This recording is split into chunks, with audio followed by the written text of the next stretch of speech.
All right, Stat 1300. Here we are for your video, your notes video here, your little assignments. I think it's due at the end of the class, but this video is not yet made, so we're going to talk about it. All right, here we are. Number one, which of these stats is unaffected by the outliers? Folks, you're going to need both your z-table, a calculator, so I have all those things, as I mentioned in your email. Which of these is unaffected by outliers? So mean, definitely affected. Standard deviation, most definitely affected. The range is also going to be affected. Probably most of all. The median, it will either not change or just change a little bit. What's the approximate shape of this distribution? It's not symmetric. It doesn't have two peaks. Look here, that's its tail. It is skewed to the right. Skewed to the right. All right, folks, so here we go. You know, we have this formula right here that we're going to utilize.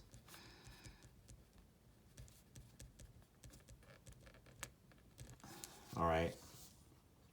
We have A, we have probability of A, we have probability of B. If A and B are independent, then the probability that they both happen is A times B. Probability they both happen is A times B. 5 times 0.25. So probability of A or B is 5 plus 25 minus the probability they both happen, which is 1375. That's 80 minus 1375. All right. Suppose two six-sided dice are rolled. What's probably the sum of the two die is equal to 10. So I think we should add them up. We should draw everything out here. Anyway, there's 3 10s. You could also say 4, 6, 5, 5, 6, 4. That's 3 out of 36, which is a 12th. All right, E, that's from what we've done this semester. X bar is approximately normal with the mean mu, standard deviation of sigma over root n. Okay, so 5 over the square root of 25. 5 over 5 is 1. So X bar is approximately normal with a mean of 4 and a standard deviation of 1. Let A be the event that a selected householder is prosperous, and B be the event that the selected householder is educated. The Census Bureau says that probability of A is 2.7, probability of B is 7.2, and the probability of either is 6.5. Find the probability of A and B, the probability that they are both prosperous and educated. So we're using that formula we saw above. Probability of A union B is A plus B minus the intersection. 99 minus 65 is 34.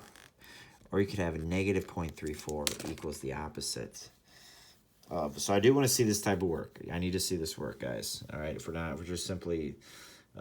only a few of these are multiple choice questions, but you need to show me this work. So if you haven't showed me work, pause video, go back. You need to see this work if you want this credit, which you do, because it's an easy 10 points. Easy 10 points. Only 15 men have ever walked on the moon, and that average time is this. So that's a parameter. I know it's only 15, but that's all of the men that have walked on the moon. It is, in fact, a parameter.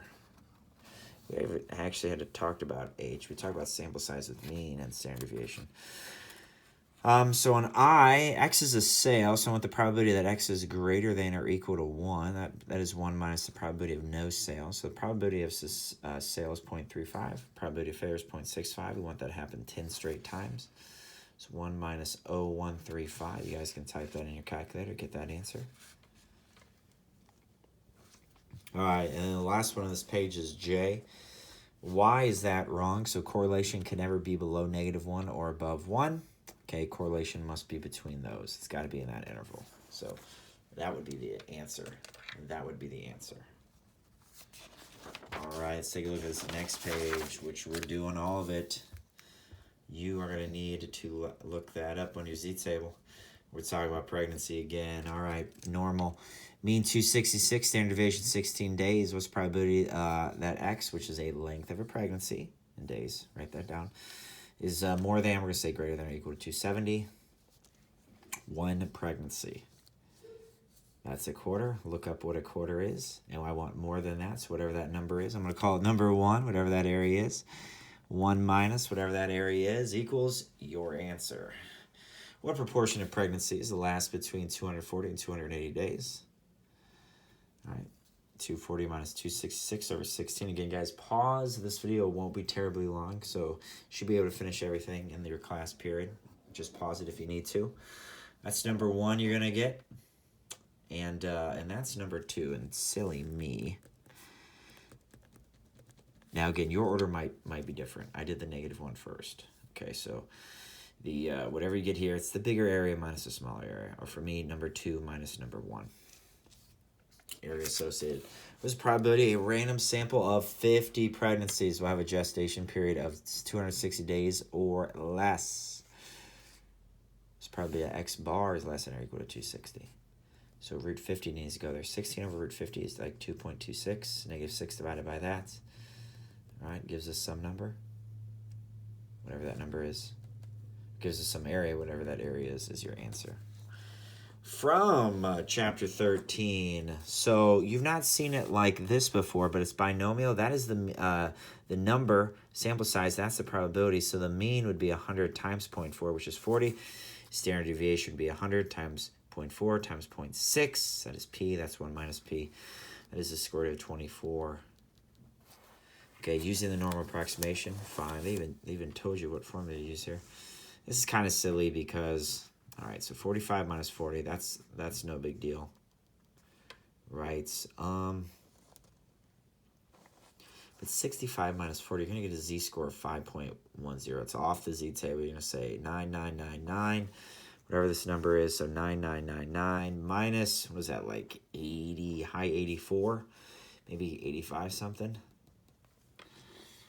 That z-score, too big. Too big, SIU. Pick a more realistic one. All right, again, we are pausing this when we need to. Now, I have changed this to 25, so we know it's just straight up. You got to use a T. There's still, they gave you a 30 originally. They're still going to want T, because you can look up degrees of freedom 29.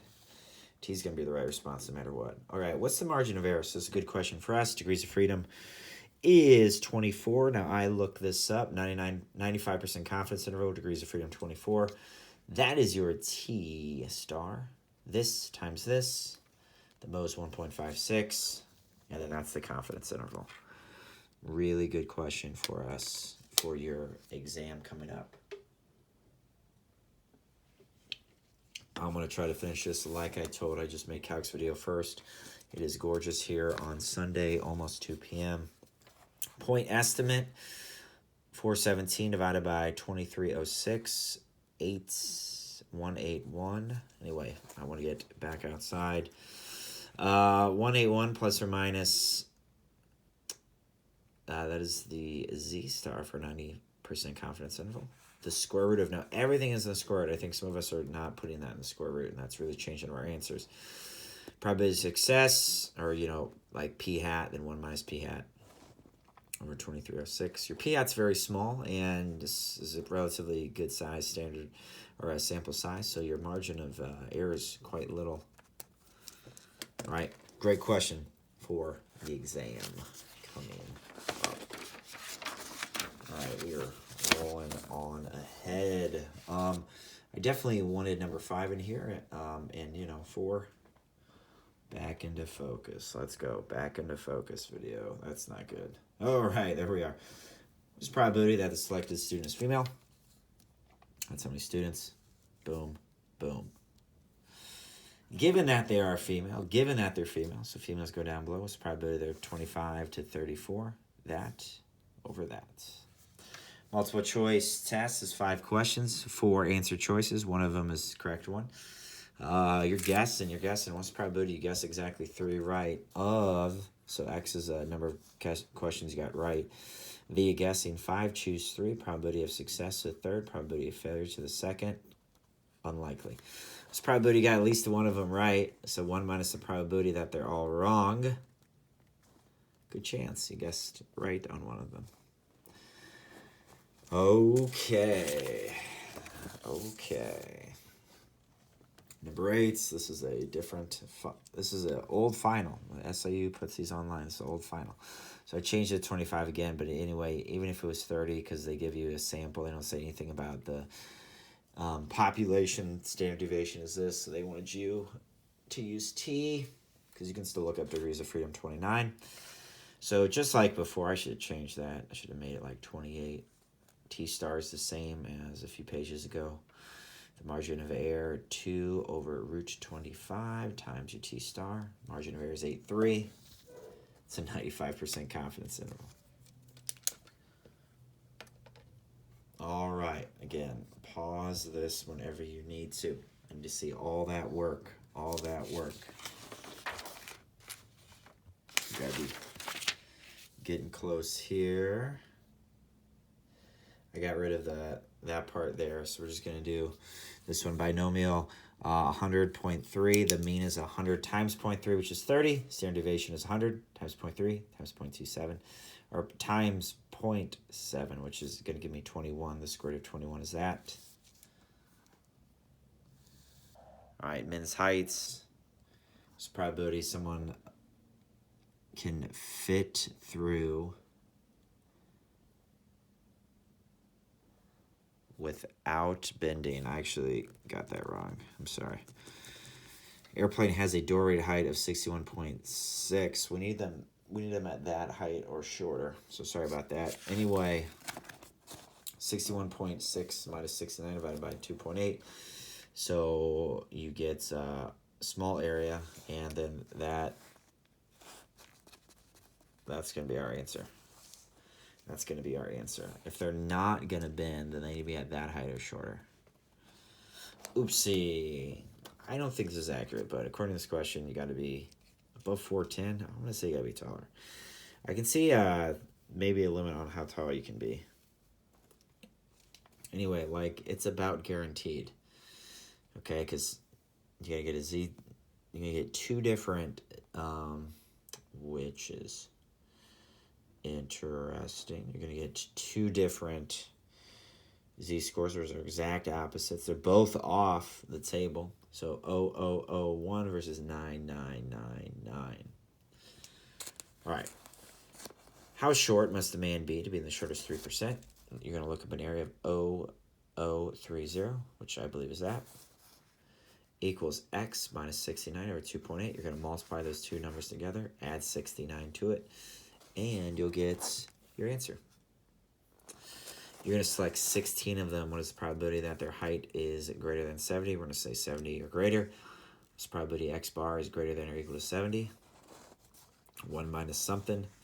So, gosh darn it. No. Okay, I made these answers too quick. Silly me. It's very common. Got divided by the square root of your sample size. Okay, so it's going to be 1 over 2.8 divided by 4. So it's going to be 1.4, I believe 3. You should check me there because it's like 2.7, right? Or 2.8 something. 2.85. Anyway, it's 1.43. Figure out what that area is. You're going to just do 1 minus whatever you get there. All right? My fault on that. And we got 2 pages left. So x is your speed in miles per hour. What's the probability you're going 65 or over? We'll say 65 minus 56 over 6.5. 9 over 6.5. Got the Z score. There's the area. 1 minus the area. All right. Between 50 and 60. 60 minus 56 over 6.5. 50 minus 56 over 6.5.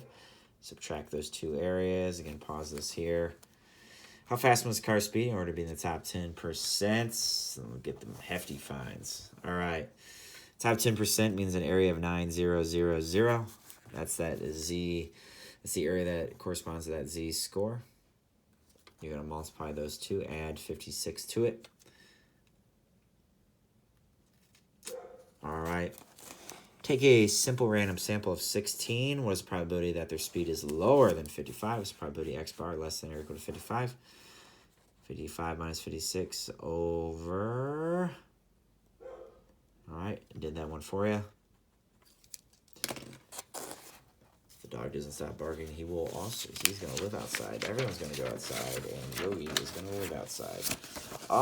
The next one is skiers and snowboarders, and whether we're not wearing helmets or not. Find the probability of the selected subject got a head injury. So head injuries over how many there are. Answer. We'll talk about this, but not in today's. Okay, what's probability? So if you got the same probability twice, they would be independent of each other. All right, so